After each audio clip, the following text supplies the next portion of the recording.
war between India and Pakistan, two of the smallest nuclear powers, with only a few hundred weapons of about the size of the Hiroshima bomb. We might die as unintended consequences that the Indian and Pakistani generals never even gave us a thought about.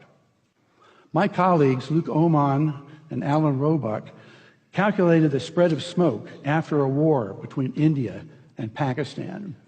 It only takes about 2 weeks for the smoke to cover the entire Earth, and it would rise to altitudes between 20 and 50 miles above the surface. At those altitudes, it never rains. The smoke would stay there for years.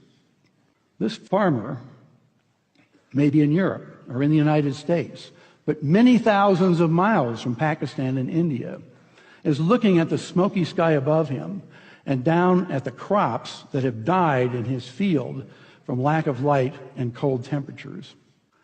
It's estimated that in a war between India and Pakistan, that we would lose 10 to 40% of the yields of corn, wheat, and rice for years afterward because of the bad weather.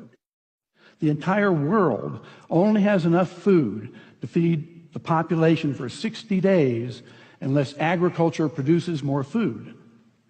Ira Helfand, a member of the Nobel Peace Prize-winning International Physicians for the Prevention of Nuclear War, has estimated that 1 to 2 billion people would die after a war between India and Pakistan of starvation. And after a full-scale nuclear war, temperatures would plunge below ice age conditions. We would be in a nuclear winter. No crops would grow. It's estimated that 90% of the population of the planet would starve to death, and civilization would be destroyed. And no one would be safe. Not those in countries with no nuclear weapons, not those in countries that didn't participate in the war, and not those on the other side of the planet from where the explosions occurred. No one would be safe.